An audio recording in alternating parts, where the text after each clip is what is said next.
If you or someone you know is struggling with alcoholism or addiction, do not hesitate to reach out for help.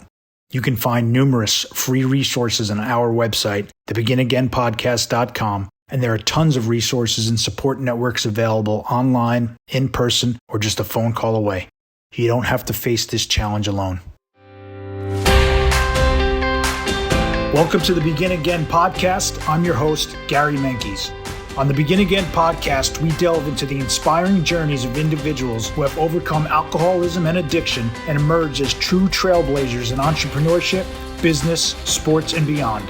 Through authentic, uplifting, and profound conversations with our guests, we aim to shatter the stigma surrounding addiction and demonstrate that recovery can be a catalyst for remarkable success, strength, and resilience. We firmly believe that by listening to these accounts, you will be empowered to unlock your own potential, instigate positive change in your life, and contribute to the creation of a better world. So, get ready to be inspired and embark on your own personal journey of growth with the Begin Again podcast.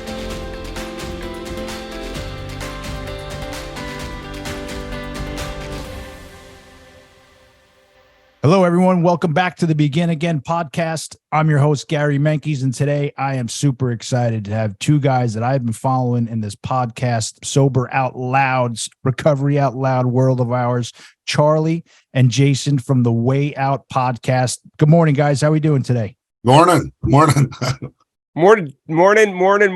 I am so excited, Gary, to be on the Begin Again podcast. Well, I appreciate it. And, we had a really good conversation yesterday, Charlie, and it's funny. I'm going down this road of podcasting, this rabbit hole, which I mentioned yesterday, it's gotten way bigger than me, but the best part about it, and I wasn't expecting it or wasn't on my radar, was the amazing people that I've been meeting in this world, the amazing communities that people are building in this Sober Out Loud world. And it's wonderful to have you guys, and it's wonderful to see what you guys are doing and helping so many people. Well, thank you, brother. I appreciate it. And it's humbling to have folks like you look up to us from a recovery podcast perspective. And we're so happy that you're doing what you're doing. And as we talked about on the interview, which will drop sometime here down the line, but what we talked about and how you shared the genesis of the Begin Again podcast is really aligned with the genesis of the Way Out podcast. And it's rooted in humility. It's rooted in the desire to serve. It's rooted in the idea that we need as many recovery stories out there as possible. And the more voices and the more stories, the more people that we can reach and the more people that can find recovery. That is, just so spot on. Like I said yesterday, my little mantra is to help one person today. And, when I started down this path, there can't be enough of us. You go into certain things and you hear the word like, oh, well, that's like a saturated market. Like, I hope this one day does become sort of a saturated market. That means the message is really, really getting out there. And like I said, this is one spot where there can't be enough of us, in my opinion. So I'm super looking forward to hearing your stories today as well. And I'm glad to have both of you on at the same time. I appreciate you both being here. It's a rarity, isn't it, Jason? It sure is, man. And, I just want to thank you for your kind words, Gary, because it is interesting to look back at this whole journey and think about how, if you would have told me I'd ever do something like this in the first place, I would have thought you were high, but then you look at like, it's been like 5 years or something since I came on as a co-host with The Way Out. And, I remember showing up to Charlie's the first time and I was like nervous as hell and I did not feel qualified to be coming on as like a host of it. Like I barely could bring myself to go there and share my story when I did, which was like way before that. So it was just like, you just show up, bring the body and the mind will follow. He taught me his Zen master podcasting ways. And like, then I've kind of made it my own from there. And then it's cool because, we're able to bounce ideas off each other and we both have different like kinds of ideas or different styles. And like, we respect that with each other and switch hit the interviews. I think the listeners get a very different experience from both of us, but we have certain elements of it that are the same. And it's just been cool how it's evolved. And to hear somebody like yourself say you look up to us, it's kind of a trip to me, but I'm grateful. But I'll tell you what my sponsor told me, man, like, don't put me on a pedestal because I'll piss all over you. So I am just a man. Oh, hey, I hear it. It's true though. It's true what I'm saying. And I do, I think this recovery out loud, and Charlie had just planted that in my head. I've heard it before, and is so important. I remember early on for me, Jason, when I was struggling early on, and it was really difficult early, when I heard other people sort of in public, or maybe, I had a book was given to me called The Courage to Change. And I remember there was an excerpt, Pete Townsend in there from The Who, was sober for so long. And I'm like, wow, these guys are sober. Like, that stuff helped me. I'm in meetings for the past 17 plus years, and I'm hearing stories, these miracle stories, pretty much every single meeting I get to. And it dawned on me, like, the world needs to hear this, not just the 10 or 15 or 30 people in this meeting. Like, other people could really benefit to hear these stories for sure out loud, as Charlie loves to say. So, it is, everything I said is true. I hope you don't, I'll get out of the way if you got to take a leak or something up there, but you're up there right now. But Jason, I want to hear from you, bud. So tell me, where were you, what it was like, what happened, and where you are now? I'm Jason Rudeen, person in long-term recovery. And for me, that means I haven't had the need to pick up a drink or a drug since July 23rd, 2016. I stopped shooting up and doing heavier stuff March 3rd of the same year. And I was hitting the meetings hard, joined a program, like a residential treatment program, sponsored up. I was studying the literature, and I was starting to change. And, to my surprise, as we say on the show a lot, I chose to run the experiment because I was like, I had lost all hope of self-sufficiency within myself. With all the changes I was going through, I still would have a bedtime beer, almost every day, but a lot of days I'd wake up and half of that beer would still be sitting in the can, like I was studying the literature and highlighting and taking notes and all that shit while I was drinking this bedtime beer, and to me, it didn't even count. Like, it was off the radar for me. And it took a guy that I wanted to be my sponsor to point that out and say, you have to, you can't dip your toe in the water and see what this is like. You're either all in or you're all out of this shit. And I thought it was harsh at the time. So I made a deal with myself that finally, after a few weeks of being secretly mad, that I was gonna, make it worth it, since it shouldn't count, right? Like, I made a big deal about it not being a big deal, if that makes any sense. No. And so I hit up a buddy who has the same birthday as me. He's one of my oldest friend's husband, and I was like, dude, what's going on for the birthday shenanigans this year? And so I went up to their place, and I was gonna camp out for the weekend. I think I went up the day before our birthday, and I did smoke a little weed. I did have a few beers that day, but it was very low key. And the next morning they made breakfast, and a couple of them ran to town, and I was just sitting at the kitchen table in the morning, and nothing's worse than a head full of AA and a belly full of booze. So I'm like feeling really guilty. And I called that dude and I told him what I did. And he was like, oh man, he's laughing at me and shit. And then because he didn't know I was mad about the conversation we had or that I was struggling with that decision to let go of my reservations. So I was like, whatever. But I told him no more beers, bro. And that was it, man. I never turned back after that. So unwittingly, my clean date became my birthday. So July 23rd is my birthday also. The best fucking birthday present I ever gave myself. But rewinding back, I grew up in a pretty tumultuous household, single mother. When I was 5, my mom got in the worst motorcycle accident. She was the worst recorded head injury in the state of Minnesota at that time.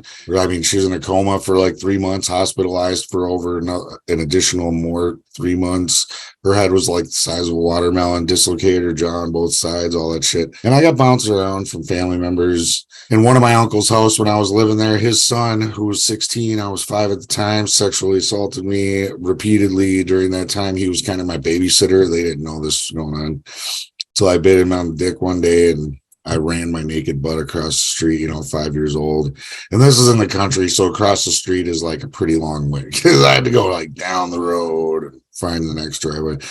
Anyway, I rang the doorbell and I just told him, my cousin, made me suck his pee-pee and he stuck his finger in my butt. And these people, and I'm buck naked, 5.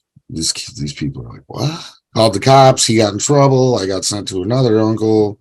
And that would ultimately lead to a lot of, issues for me later in life. You know, I bottled it up at the time. That's all kids can do, you know, lock it away. Came back when I was 13 in the form of dreams, and it fucked me all up in the head.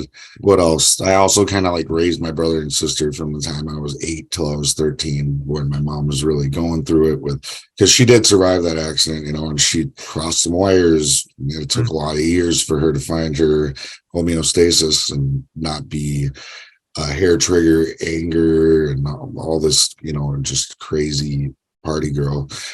So she was pretty irresponsible with the partying, and I was left to pick up the pieces at a very young age, which robbed me of my childhood, yada, yada, yada. I find drugs when I'm a teenager, you know. 11, I start smoking weed and drinking, you know, army crawling in my mom's room, stealing her cigarettes, stealing beers out of her little, you know, she caught me right away. And then she got this little fridge and it was next to her bed. Well, that shit wasn't going to stop me. I fucking was like full metal jacket going in there to get the beers and sneaking away by the train tracks and getting tossed up. And then when I was 13, I tried heroin for the first time shooting up, OD'd. Scared the shit out of me. Hung on to the weed and the other stuff, you know, the cigarettes and the alcohol until I was like 15, and then I started doing heavy shit again, and I had a much better experience at that time. I think I was by this time I had already gone to a little bit of therapy about the recurrence of those memories of my sexual abuse. I was very fearful around girls, and I didn't feel safe around anybody.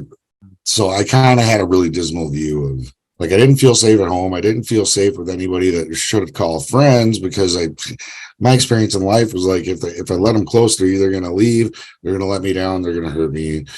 And so drugs were kind of like a respite for me. You know, it took away the depression, the anxiety, the fear, the suicidal thoughts that I had, and you know, probably saved my life at that time. And yeah, I don't know, man. I struggled with the needle for years and years. I started selling drugs when I was 15. By the time I was 16, I was selling like shrooms, acid, coke, meth, look, you name it, shooting up on a regular basis, pretty much running the streets, doing what I want. My mom, you know, I took every opportunity to guilt her for the life that I had and her mistakes that played a part. And so I talked her into letting me get emancipating me when I was 16. I dropped out of school shortly after that, and because it was getting in the way. And then I started trying to get jobs, but then I was like, always like, I don't need this fucking job because I can make $1,000 in 5 minutes, and I'm here. I don't even make that shit in like 3 weeks, you know. And I just had a chip on my shoulder, bro, and all I want to do is party, hustle. I want to be a one-stop shop for all your drug buying needs. You know, if you need to come down, you know, we can smooth that out. You don't got to take the rough ride, you know. And that was my attitude. And I don't know, man. It just was a really self-destructive lifestyle for me for a long time. You know, when I finally tried to be a dad, when I was 18, when I was 17, I lost my virginities. And I think I got her pregnant the first time we had sex. You know, when I was 18, I had my first kid. When I was 20, I had my second kid. And I was trying the dad thing through that period for a little bit, but it didn't work out. You know what they say, like no reason's good enough, no consequences great enough to stop the addict from, you know, because we're going to do anything that we can by all means to protect our using. So 100%. I pretty much found myself at the point where I was, 32, and I hadn't seen my kids and fucking since they were 1 and 3. So you do the math, it's a lot. It's like 9-10 years at that time. And I was on my second marriage, and I had another baby on the way, and the marriage wasn't going good. And then I found my way to the bottom of a bottle for comfort once again, just back to this hopeless state where my only solution was like to numb. And I freaking end up moving in with my mom because I burned every relationship to the ground. And that's when I relapsed because I had quit doing hard stuff for a number of years, and I thought I was a good boy, even though I was still ruining like a tornado with the drinking and the weed and everything. Mm-hmm.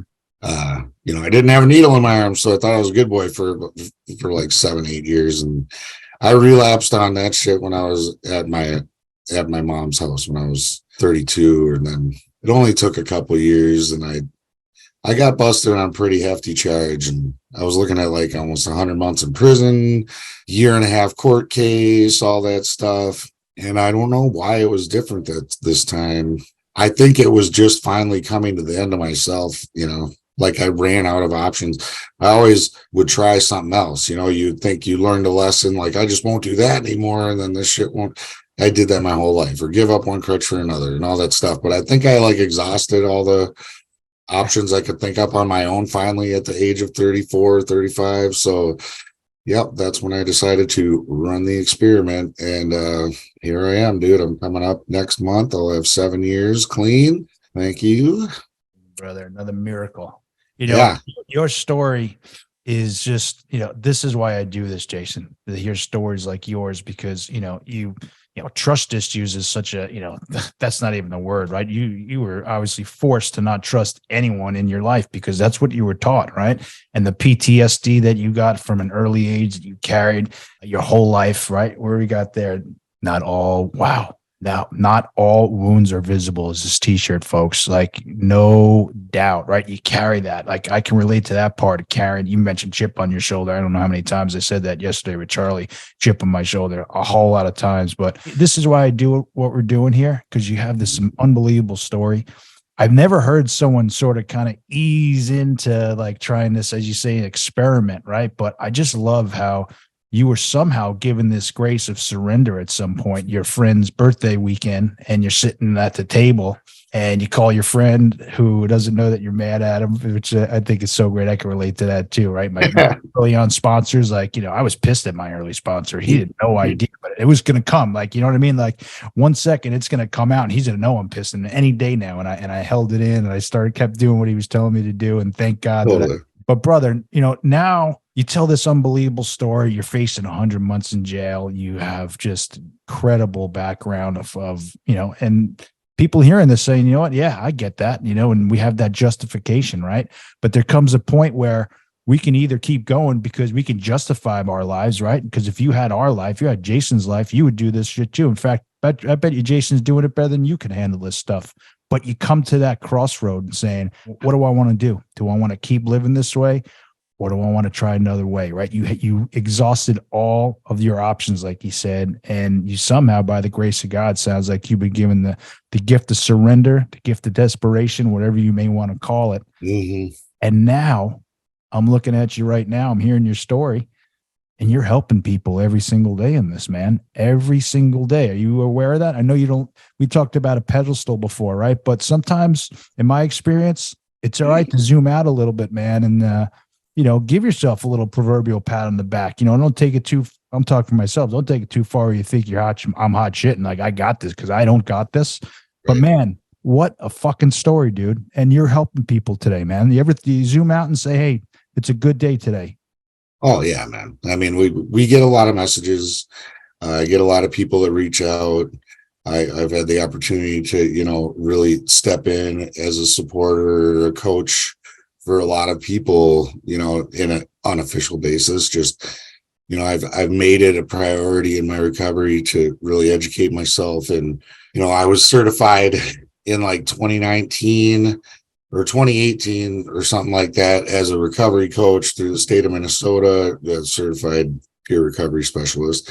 And then I've gone to additional trainings and I continue to do that. In fact, in September, I'm going out to DC for Mobilize Recovery, which is like a whole conference full of workshops where you learn skills about, better support people, how to better share your story in a more effective way, how to, make a direct ask of your community, and how to organize and do, grassroots organizing and stuff like that.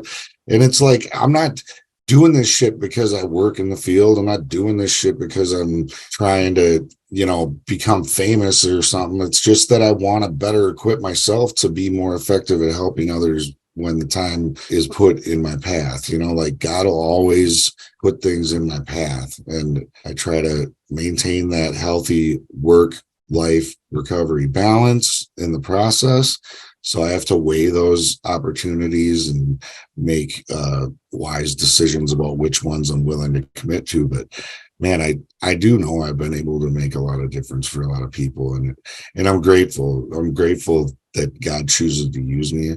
I mean, I was able to like baptize my mom, baptized one of my sponsees, and I've walked few guys, through the steps. Only one that ever completed them, but he's doing really well. But even the other guys, it's like that, no matter how little work, it's like if they keep in touch and you still watch that seed bloom at some point, just some people aren't ready right away, right? 100%. I was going to say that too, right? The seed's been planted. And you said at the beginning too, a belly full of booze and a head full of AA is a very, very tough spot to be in, man. Right.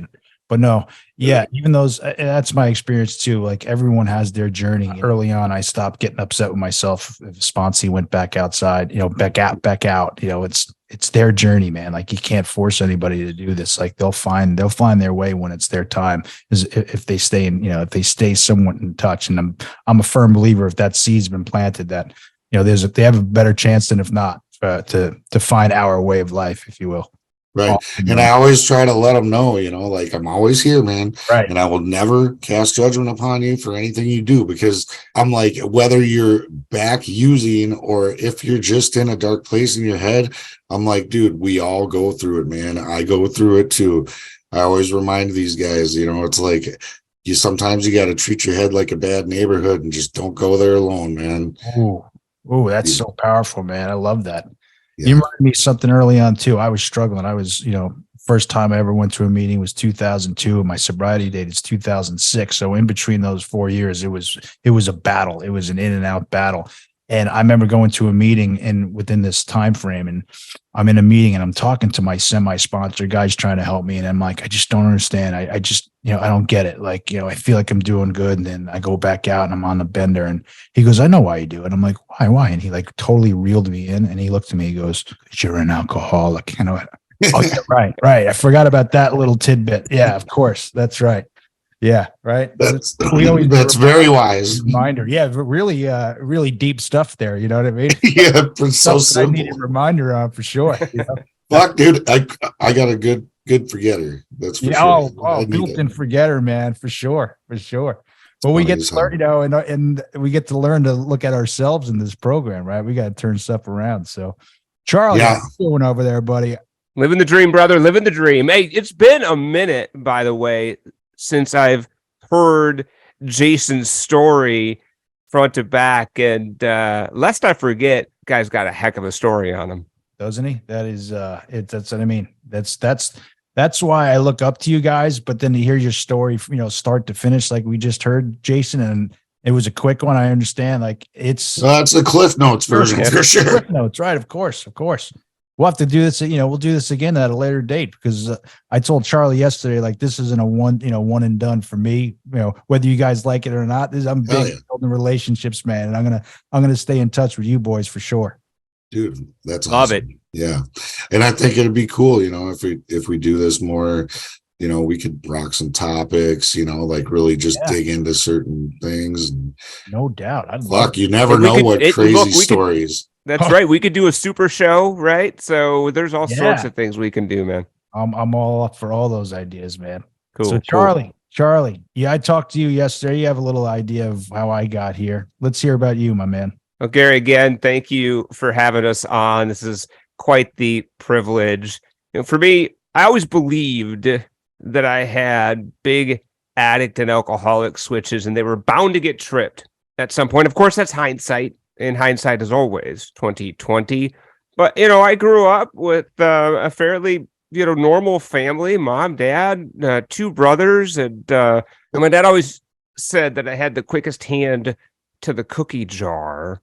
And so maybe food was my first, addiction. But my mom died when I was 11 years old from cancer. And that turned our family and my life and our collective lives upside down. And I really believe that was kerosene on an already burning campfire of alcoholism and addiction, and really set the stage for decades of alcohol and substance and other addictive behaviors. And I remember really distinctly the first time I drank and got drunk, it did for me what I could not do for myself, alcohol did. And all I wanted to do was feel like that again. It eliminated the anxiety, the depression, the insecurity, the fear, and it unlocked this version of myself that I always wanted to be. I drank so much, they locked me in a dog kennel because I was out of control, and I stopped breathing. My lips turned blue, and my best friend pounded on my chest and somehow revived me. And then they fed me a bottle of syrup of Ipecac, and I proceeded to throw up for like 5 hours straight in that dude's garage. And all I wanted to do was do it again, because I didn't remember most of it. Most of what I related to you got told to me afterwards because I was at a complete blackout. And I was a party legend, okay? And I always say you might have been the quarterback or on the hockey team, but dude, I died and came back to life again, okay? That was serious party cred. And it ignited this match that would always be wanting to be exploded at a party, right? And so, I just went from party to party and tried to find alcohol, and I found marijuana too. And marijuana, man, that was a lot easier. Weed was a lot easier to get than alcohol was when you were underage at that time. And I was constantly seeking to be numbed, to be medicated, to escape. And I really didn't have a ton of consequences outside. I had to go to treatment when I was 16, and I learned real quick. I lied my ass off in the intake so I didn't have to be an inpatient, and somehow talked my way into outpatient treatment. And I waxed poetically about steps I had no intention on working. And it's at the 28-day mark, and they're passing the coin around, and everybody's telling me how wise I am. And if they just had a shred of the wisdom I had, that they would be grateful. And Eileen, the head treatment counselor, tough old Irish broad, usurps the circle, looks at me straight in the eyes, says, "You're lying to yourself. You're lying to this group. You will use again, and it will probably kill you." And she walked out. And everyone's like, "What a bitch." I'm like, I know. But she saw right through it all, Gary. And as I got out of high school and I had kids real early from my first wife, now ex-wife, and two truths would present themselves on a fairly consistent basis over the next 20 years. Number one, over any length of time, my addiction will become unmanageable. And that will manifest in a variety of ways. For me, it was DWIs, divorces, plural, some sort of internal consequence, a spiritual crisis, an emotional crisis. Still really hadn't dealt with my mom's death. And I made a pretty fateful decision at that time that I wasn't going to let people close. Like you heard in Jason's story, very similar. Like, I don't need you. I'm good. Okay. I'll do this by myself. I've got alcohol. And when I don't have alcohol, I've got any myriad of other whack-a-mole addictions that I can resort to. And the other truth was, over any length of time, I couldn't stay sober by myself. And that would also become unmanageable. And those two truths would consistently come up. I'd try to mitigate or manage or stop altogether, and that would become unmanageable, and I'd become restless, irritable, and discontent and have to use. And once I used and began, that would become unmanageable. And every time it became unmanageable, Eileen would come to my consciousness. You're lying to yourself. You're lying to this group. You're going to use again, and it's going to kill you. I'm on the back end of a third marriage. Looks at me one day, and we'd been together for like a year. Like, "You drink every day, Charlie." I'm like, "Oh yeah, but it's not a problem. It's only a few." She kind of crinkles her face at me, and so now she's counting. Okay. And the problem, Gary, with trying to outsmart somebody that's A, already smarter than you, and B, not drunk, is it doesn't work very well. And she quickly realized, man, it was way more than a few that I was having every night. I was getting drunk every night. And I had a system at that time that I felt was pretty refined. It was the don't eat all day system. so that by the time I get home, I can have 6 IPAs and get super twisted up. That's not a sustainable model in hindsight, Gary, because by the end I was like 118 pounds and literally wasting away. And so she said, I think you have a problem, baby. I can quit anytime I want, okay? She's like, sweet, do it. You know, I should have seen that one coming. I should have probably seen that one coming. So I quit for 30 days on Marlboros and resentments, which I don't recommend. And I said, see, told you, not an alcoholic. Now, this woman, and I don't like to tell other people's stories, so I'll just leave it at, she's had some stuff in her past whereby being married to an active alcoholic was not something that she wanted in any way, shape, or form. And I had kept all that from her because I really hadn't admitted it to myself at all. I was still trying to convince myself that I wasn't an alcoholic. I certainly wasn't going to tell somebody else that I was. Anyhow, oldest child's birthday coming up and Thanksgiving fell on the same day that year. And we can get some alcohol for my folks and celebrate. She's like, okay, I'll get it. So I got enough booze to get an army drunk at the liquor store, but I knew, and I never really liked to put myself in this kind of box, the kind of box where I promised myself that I wasn't going to get drunk, because I knew myself just well enough to know that I couldn't predict that. But I knew how important this was, that I had to demonstrate that I could drink normally. Everything was riding on this thing. Everything. And so what happens?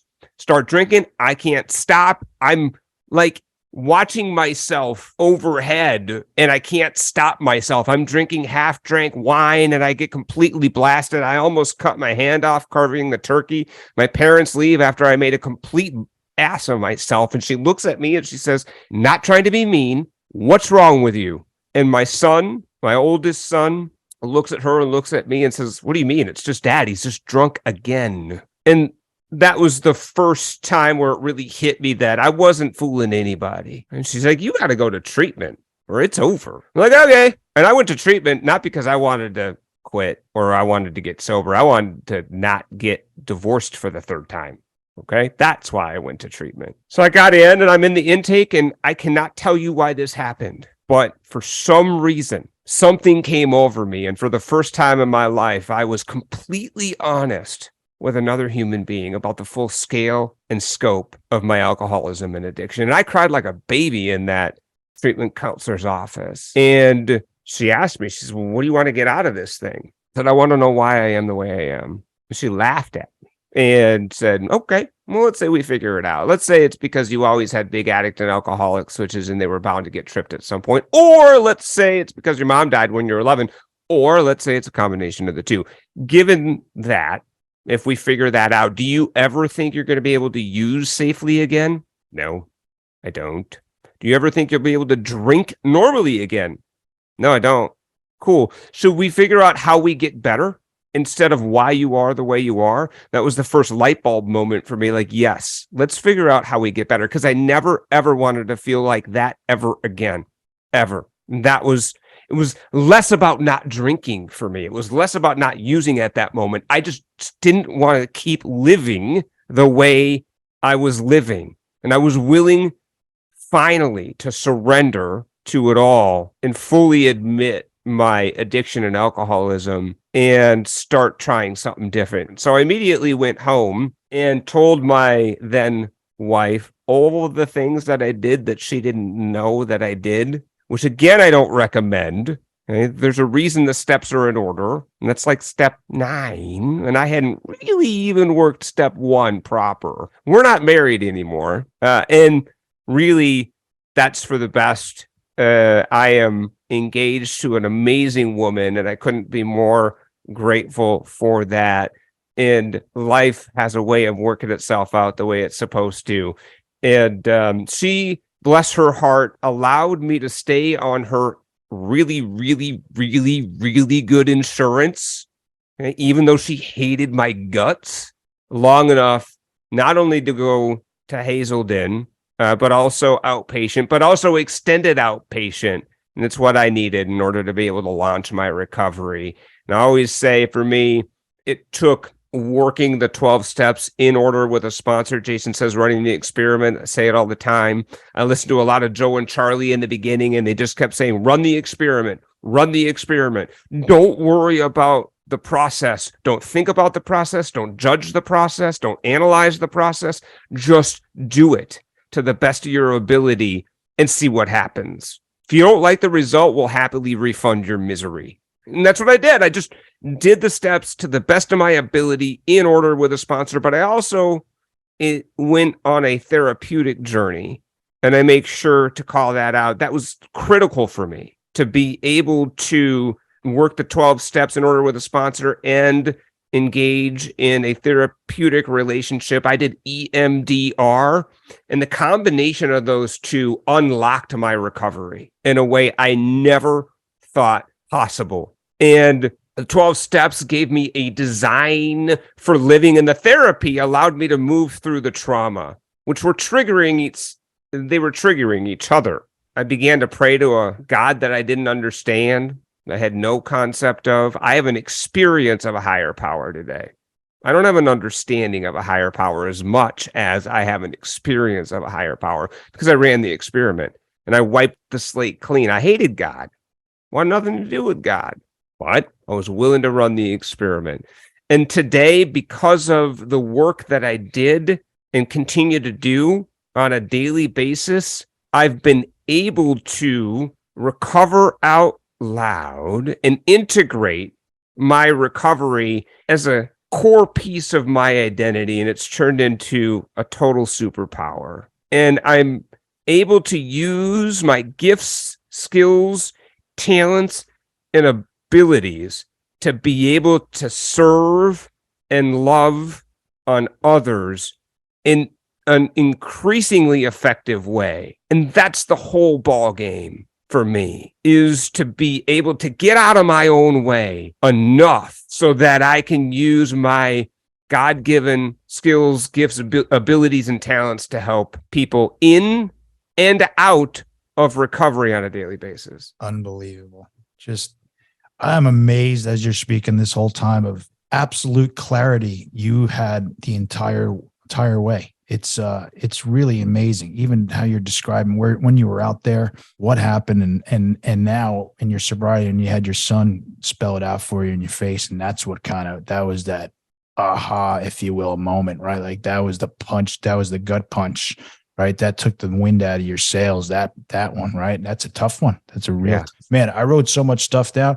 I'm always amazed, right? When I'm in meetings or we're doing this, and we can talk about our troubles and talk about our past, and you guys have incredible stories, right? But I'm also, when you step back and you look into the mindset of the addict, of the alcoholic, like only a sick man would sit there all day and say, I'm not going to eat today because I'm going to have 6, 7, or 8 IPAs. And this is because I don't want to interfere with how that's going to feel when I get home. And you complete that little task, right? I mean, only a sick guy, man, woman, whoever, who has that mind, that's an alcoholic mind for sure. No question. The depravity of it in hindsight. And I thought I was a genius at the time. Right. Like I got this figured out, right? Right. Like, I'm just not going to eat all day. That way I don't have to have 13 or 14. Amazing, right? Yeah, it's a life hack. You save money and you life get more fucked up. Dude, I remember my mom telling me that numbers of times when I'd like barbecue or something when I was staying with her, and I'd be like, trying to feed her, and she'd be like, no, I'll eat later.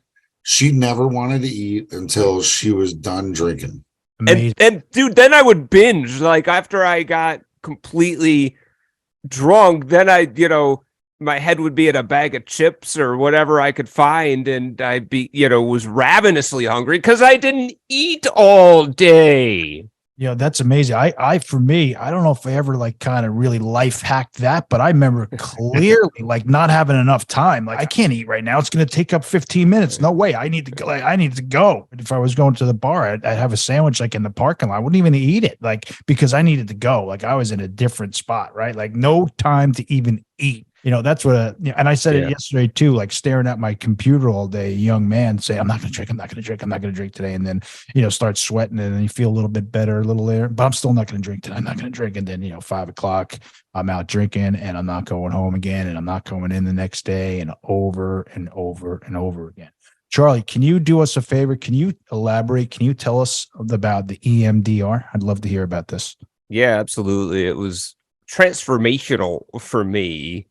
And it was offered to me as a part of my Hazelden experience. And EMDR therapy is a modality of therapy that allows, well, let me speak really personally about my own EMDR experience. It allowed me to be able to move through my trauma in a way that felt safe. And so the process for me was this. We started talking about the trauma, my mom. I think it was probably 2 months before we really focused on the day she died. And I can remember it like it was yesterday. My younger brother and I got called out of school. And I just had this terrible feeling all day, even before that. Like I just knew something awful. And, my dad was a consummate optimist, and he would always tell us, your mom's going to get better, your mom's going to get better, your mom's going to get better, your mom's going to get better, your mom's going to get better. And there was this cognitive dissonance because we saw her not getting better,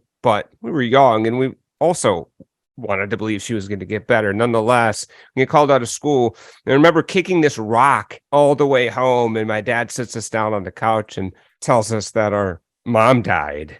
And like I would get stuck in that over and over and over and over. Like it paralyzed me, man. Like, in the EMDR therapy, there's two little like paddles that you hold that vibrate. And I'm relating this experience to my therapist while these paddles are vibrating. And you get used to it because you talk about other things while the paddles vibrate. And it's this grounding experience. And so there was a real physical grounding. Like I wasn't there, because every other time I felt like I was back there in that moment, being re-traumatized. But with these paddles and the vibrating, I didn't feel like I was back there. I felt like I was remembering it. And then she asked me to talk to Charlie, who was 11 years old, and what would you tell Charlie if it was your child? What would he need to hear in that moment? And I was able to go through that experience and heal that moment. And it's still a powerfully emotional moment when I think about it and relive it, but it doesn't paralyze me. It doesn't get me into a 3-week funk. And it's 100% because I was able to walk through that experience in a completely different way and tell 11-year-old Charlie that it's going to be okay. And that I know that this is hard, but it's going to be okay. And that I love you and you're going to be okay. And it was transformational for me to be able to walk through that trauma in a completely different way and leave it there. That's just some powerful, powerful stuff right there, bud.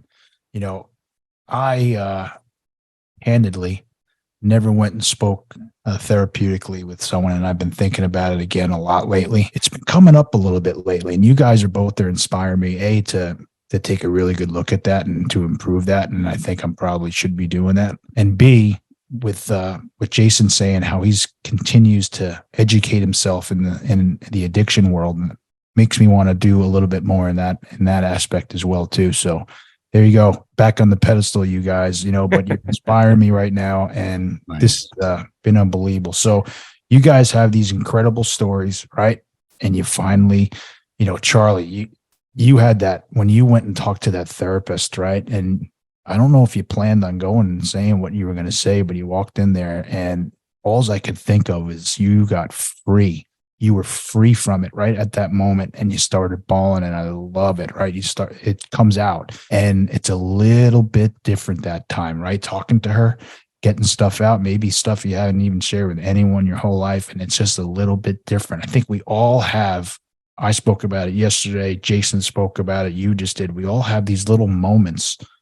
Maybe they're massive moments. We just don't know them at the time. I mean, there's a little bit of a shift. maybe we're given that gift of freedom, given that gift of desperation. We don't want to live that way anymore. Like we said all day, like, don't want to live this way anymore. That's why I came in. I came in because I don't want to drink anymore.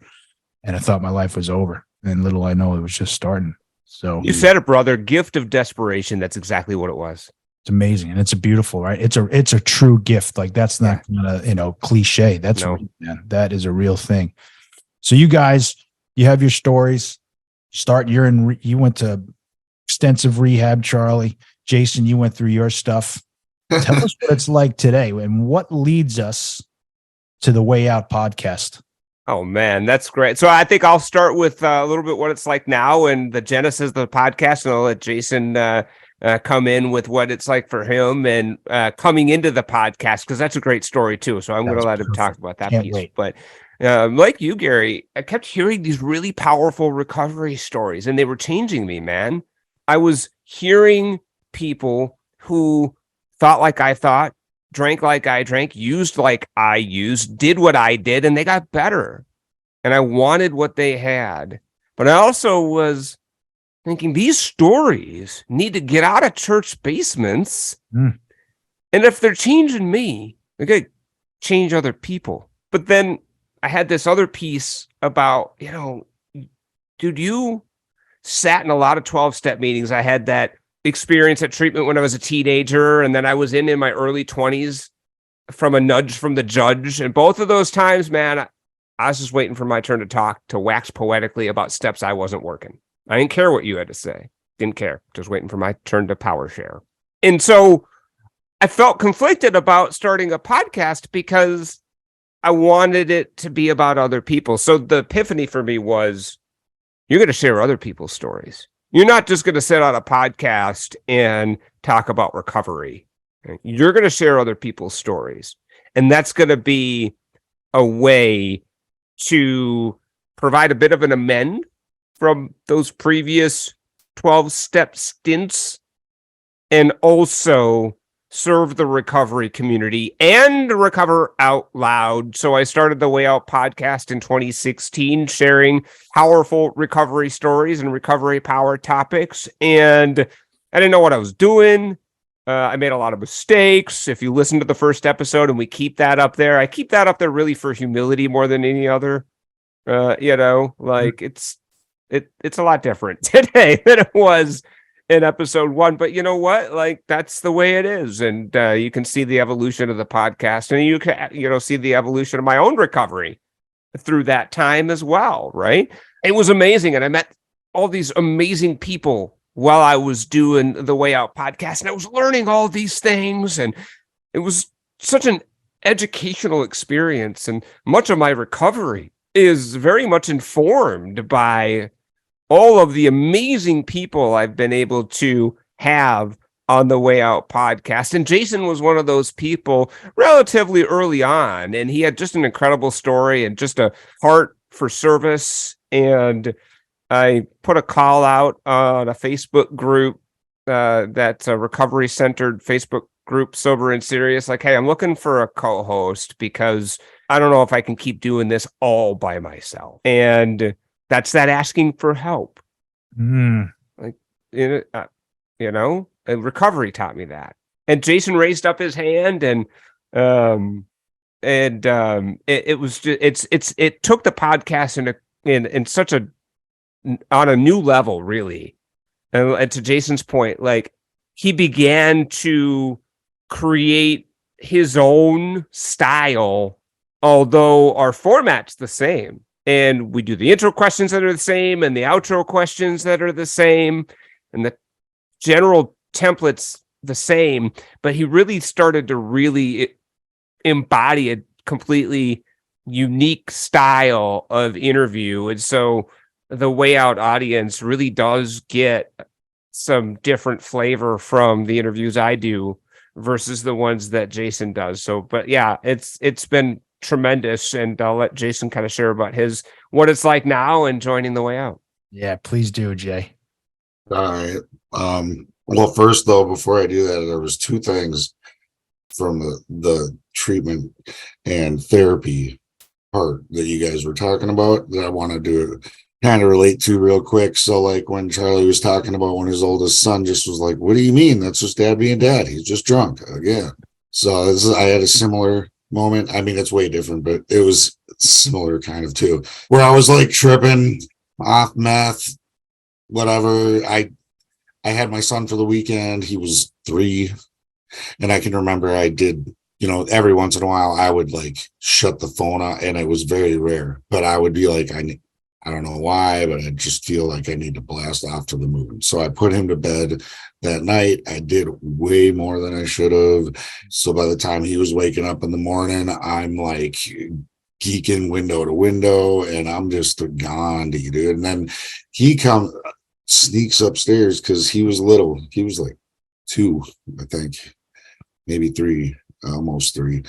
He was like sleeping in a playpen, a portable crib downstairs. And then when he woke up, like I changed his diaper, I fed him, blah, blah, blah. And then I like just kept changing the tape in the VCR. Yes, I still had a VCR in 2014 or whatever it was.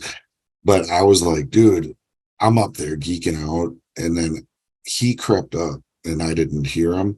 And when I did, I looked behind me and he's standing there in his diaper, and he's like, dude, you should have seen it. Like his body language, everything. He's like acting perfectly like a completely twacked out, weirded out, like tweaker, staring up, peeping out the blinds and shit. And the way he did it was just so spot on. And the thing that blew my mind about it was like, he's pure innocence, right? And this is he can only do this because he's just mimicking me.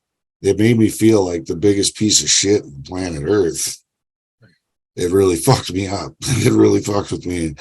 And I wasn't done right away or nothing after that, but man, that stuck with me. Always stuck with me so hard. There's something about an experience like that where you finally just see, I don't know if you could call that a moment of clarity, whatever you call it, but I can really, appreciate and unbelievable. I can really appreciate and like, relate to that experience. And then with therapy, dude, therapy was a huge part of my recovery. And I know I kind of skipped over it, but I got into CBT, that's cognitive behavioral therapy, with a guy, and I was going to him for the first year for two days a week. And then I went for like a whole another year for 1 day a week. And then I also found this meeting on intherooms.com. It's Thursday nights. She still does it. It's called Healthy Love with Rachel Levy, and she's actually, I had the pleasure of interviewing her years later. So there's an episode, it's called Healthy Love, on our catalog. But anyway, she kind of she created her own Healthy Love program. It's derivative of the 12 steps, but it's got elements of shadow work and imago relationship therapy in it as well. So not only with the CBT, but with the things that I learned in the exercises that she walked us through in that meeting as well. Just mind-blowing stuff, dude. Like, it's similar to Charles. I was able to get in touch with my inner child. She made us name it. And it was kind of like a guided meditation, but it was a profound experience for me. I never felt peace like that with the things that I went through as a child.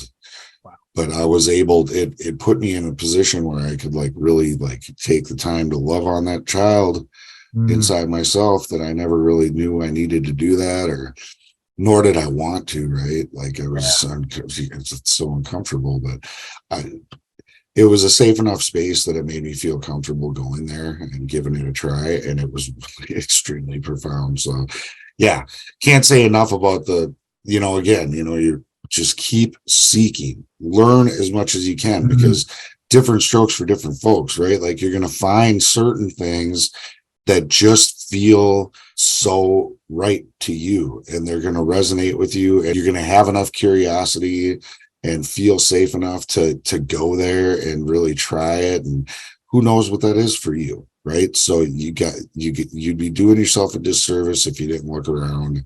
So that's all I wanted to say about that. Yeah. Well, even with that last little plug there, bud, had already been inspiring me, and I'm listening to you on it, and I have a moment of clarity that the reason I haven't done it, clear as day, I'm just afraid to. I'm scared. And, I feel like there's no reason to go back there. I'm okay now, but Right. that's a bunch of bullshit, to be honest with you. And you're inspiring me to take that next step and go and do that. Hearing your story too, and hearing that moment when you see your son acting that way. And, I think it speaks also, Jason, to you though, inside, because I'm thinking about if I'm in a position like that, especially when I'm in the middle of it, I'd probably just bury that and be like, oh no, that's, and I code over it. And then I try to bury that thought. But, I think it speaks to the kind of person inside and kind of, soul that you have, that, that was a big moment for you. And, you still have it now. There's a lot of things I can't shake, but maybe that's another part of my little fear of going down the rabbit hole of, my childhood and growing up and all that stuff. I think it's all kind of tied together and says a lot about you, in my opinion, hearing you talk about that. And this disease too, like it robbed I was soulless by the time I got in. I was a sad human being and I was just so lost. And I feel like I've been given that all back. Like I'm finding who I really am supposed to be, or who I was before it all kind of turned or I went on the wrong path. And we were all on just completely different paths than we are today. I said yesterday, my life's a complete 180 from where it was. And I'm pretty confident all that goes for all three of us here. And, that's just, it's a beautiful thing, and recover out loud. That's certainly going to be the theme of today's show. But so Jason, so you see this little kind of, I guess we'll call it an advertisement in a way, but it's not. Charlie's looking for a co-host, and you see this. So tell me what happens. What gets your hand up? Well, we got to go backwards though, because this was, I think I had like 5 months. Right. I was super new. And I went and spoke at this adolescent treatment center in Minnesota, speak to some kids with another guy. And there was a lady there too. And she, like, when she spoke, she was like, I think that was really my first time hearing somebody speak. And even though she was a chick and I'm a dude, it was like, wow, like she's telling my story, dude, like crazy, the similarities. And it freaking blew my mind. So like, and I thought she was hot. So then I'm like, I look at my buddy and I'm like, she will be mine. But that's neither here nor there, because that didn't really bear much fruit down the road. I mean, we had a little bit of time together, and then it was like she wanted to, date other people, and I wasn't cool. I don't like to share. So I was like, okay, you can do that, but that's cool with me. And anyway, so I'm like, she told me she did this show, The Way Out podcast. She's like, I just recorded it. It just came out. You should check it out. She sent me the link. And so I went home that night and, we're texting and I'm all excited because she's going to be mine, And so I'm listening to her story and whatever. It was powerful even the second time, and it was more in depth than it was in front of the kids, and she a little bit more uncensored. She swore a lot though in the adolescent treatment center, but there's certain parts you leave out, like these little fuckers can't understand this shit. Anyway, so then I'm listening, and at the end, Charles is like, if you want to share your story, email us at share@wayoutcast.com. Still the same email, you guys. Wink, wink. Yeah. And I was like, I just felt this tug, dude. And I don't know where it came from, because I was just stepping my toe over that line to start sharing in meetings at that time. I went to meetings for a long time and I didn't share. I would show up 5 minutes late and I would leave 5 minutes early because I didn't want to know any of your fucking names. I didn't trust any of this. I really thought most of the people were full of shit. So I'm sitting there and I'm like, man, I should email that dude, man. He sounds like a cool dude. And I need to do it. I feel like I need to do it. I don't know why I feel like I need to do it. Maybe it can help somebody. And then, I think too about like just the whole journey, man, of this, the whole process of growth and change that we've gone through on the show, and the fact that I've always made it a point to be super like genuine about where I'm at. Like, I don't hold nothing back. In fact, if I'm going through hard shit, I typically try to find some perfect segue to like interject and like throw it in there, because I need to talk about the stuff, and I trust Charlie to give it to me straight and it, like, help walk me through that. So we've had some very like emotional and raw moments in the process of even those topic episodes on the show, because I was dealing with something like that in the time, and then I just say it, vice versa as well. He's done it too. But I'm just like super open book with this shit. And so, I mean, like, if you're a regular listener or if you're new and you're just like, whatever, you're thinking about looking through, I mean, I would venture to say that you would really have a pretty thorough view of my development through this process of recovery just by listening to the catalog, especially through those topics. When we were doing topic shows regularly, was probably the first, between like when I was about at a year and a half till like 3.5 years clean. So I was still like really struggling with a lot of, when life gets lifey. And, Yes. 100%. And that's how do I cope with this shit? Like, I was learning a lot at the time. So, well, you bring up a really important point too, and we touched upon this yesterday when we talked, Charlie. Is we raise our hand. You got to raise your hand. You got to share with the room, share with the group what's going on in your life, right? You can't, it's not just strictly, having to do with drinking or drugging. It's like you want to get better, right? We're always, every room I'm in, I'm surrounded by men and women that want to improve and get better today, and you need to share what's going on in your life, because there'll be someone or multiple people that can relate or have some advice or have been exactly where you are, and they come and they pull you over, and you know what, you feel a little bit better, and vice versa. When you hear someone else saying something, going through something in life, say, hey man, I've been through something similar, here's how I did it, give me a call too. If I understand where you are. That stuff is so super, super important. And you touch upon it. It's such a huge deal. Yeah, and sometimes you get to be of service. That's great. But sometimes you get to be the service opportunity. If you don't speak on shit when you're going through rough stuff, you're cheating yourself. I mean, what makes this work, right? It's the connections with others. Even if I always tell people, like, when they struggle with the higher power thing, I'm like, it doesn't matter, dude. Like, because God works in people's lives through other people most of the time.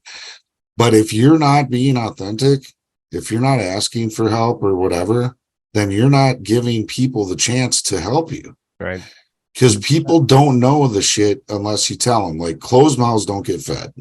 No question. And when I was in these 12-step meetings and I was hearing other people be vulnerable and be authentic and share the struggles, which I never shared to anybody ever, in the Norwegian stoicism, my ass would be on fire and I'd be like, I'm good.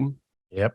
And I still struggle with that. But y'all taught me to be vulnerable and share when I'm struggling. And when I do that, I get help in spades. And God, my higher power, the God of my understanding, speaks through other people. And that's the primary way I hear my higher power today, is through other people. But I have to be willing to listen, and I have to be willing to ask for help. And really, the Way Out podcast, and I think the Begin Again podcast, is really rooted in this idea that sharing our stories is the lifeblood of the recovery community, because it allows for people to share their own way out. And somebody somewhere needs to hear that in a unique way.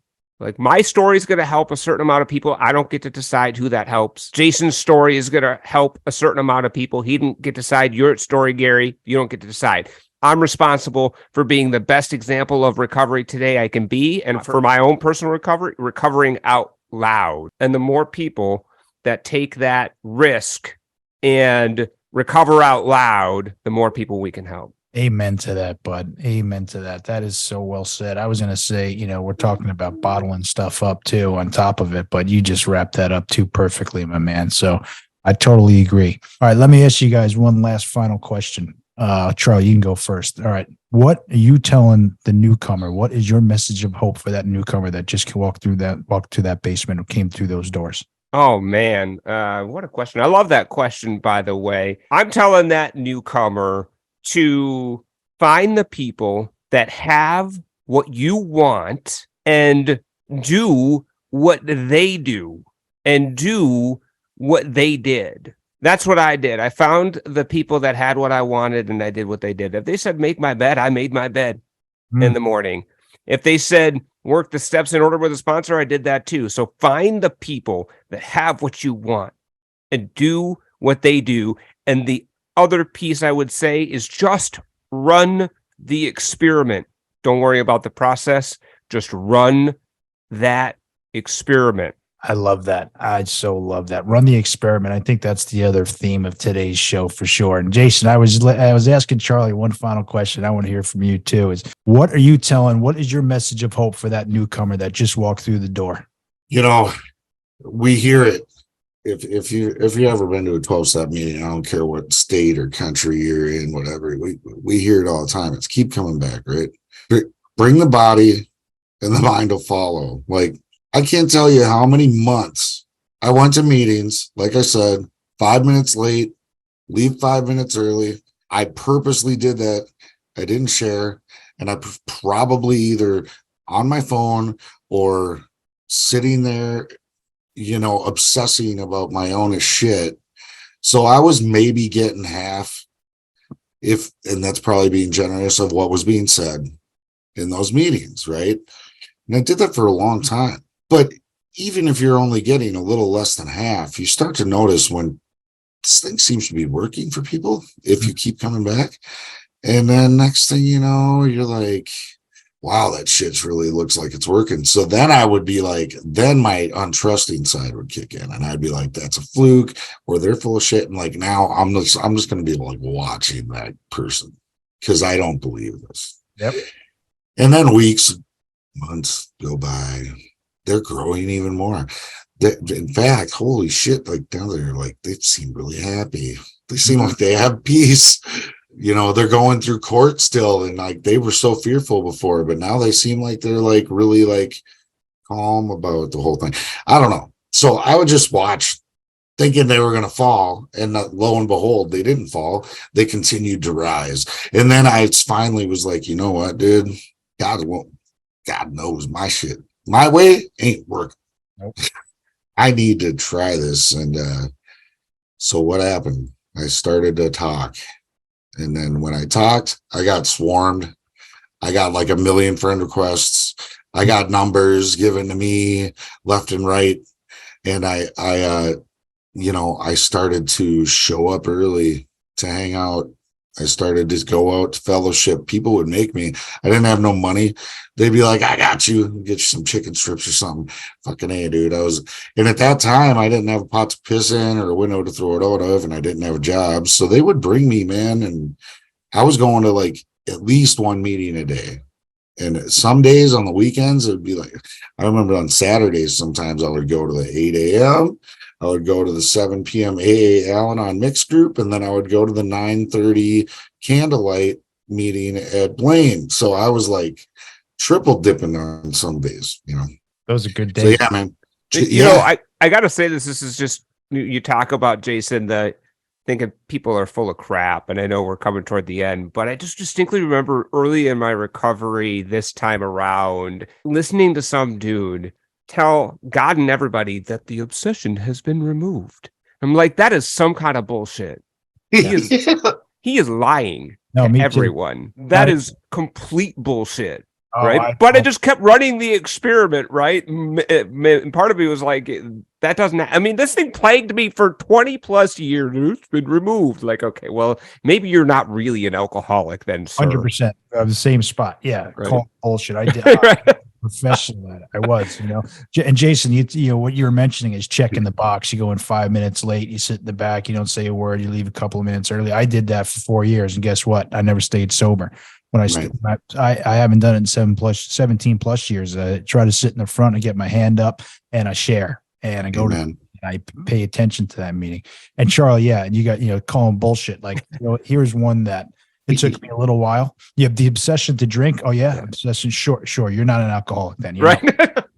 I'm a grateful alcoholic. Wait, what did you just say? You're grateful about this? Yeah, I'm gonna call bullshit on that one. Right. Guess what, boys, and guess what, everyone out there? Honest to God, today I am a grateful alcoholic because I'm turning this thing on its head, and I'm built to serve and to help. Like I said, one person today. I say that one person with hopes of building this audience of mine here, so to help maybe more than one person. But I'm turning it on its head. And by the way, your daughter's beautiful, buddy. I have a 10-year-old daughter. She looks like about the same age as your girl, and I have an 8-year-old son. And guess what? If I'm not sober, they don't exist. They're not here, man. So I am a super, super grateful alcoholic for sure. No question. Proof positive that the obsession's been removed one day at a time. And that today I am grateful to be no bullshit. Yeah, no bullshit. I am grateful to be a recovering addict and alcoholic. Oh, same here, man. 100%. So boys, Charlie, Jason, on the sober coaching, where do we find you guys? wayoutcast.com. You'll see recovery coaching. You'll have bios of Jason and I, our whole catalog of episodes. It's all on wayoutcast.com. Yeah. And there's also a little section where you can get some recovery merch. Yeah.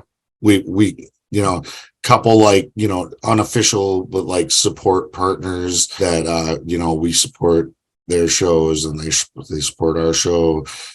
So we have some other people's stuff on there, and a couple Way Out podcast items as well on there. Indeed.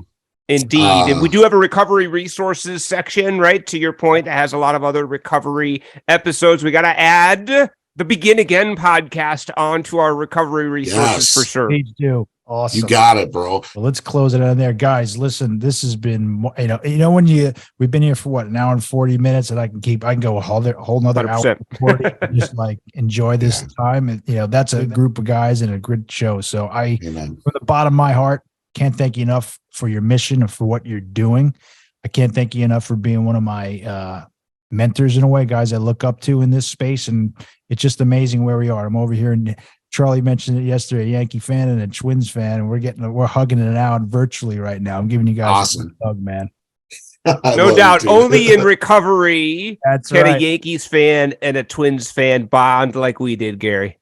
Maybe the people with calling BS on that one right now. Well, listen, boys, thank you so much. It's been such a pleasure having you on. What an amazing episode again here on the Begin Again podcast. We are going to be here for the long haul, and I can't wait to share this with the world, boys. Gary, thank you so much for having us on, for doing what you're doing, and for sharing your story with us on the Way Out podcast. It's all been absolutely tremendous. Yeah, man. Recovery out loud.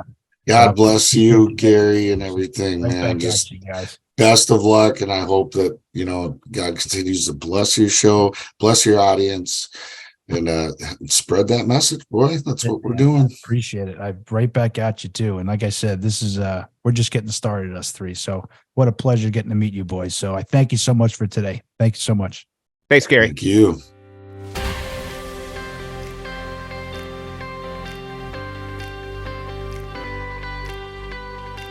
Thank you for tuning in to another powerful episode of the Begin Again podcast.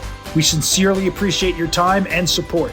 We hope that today's conversation has ignited a spark within you, affirming that recovery is not only attainable, but can also be a wellspring of strength and resilience. Our ultimate goal is to make a difference in someone's life every single day. By sharing these stories of redemption, we strive to empower you and inspire you to unlock your fullest potential, facilitate positive transformations, and contribute to creating a better future for yourself, for your loved ones, and the world at large. If you know someone who could benefit from listening to our show, please share it with them. And if you resonate with our mission and feel compelled to do so, we would greatly appreciate your support through a 5-star review.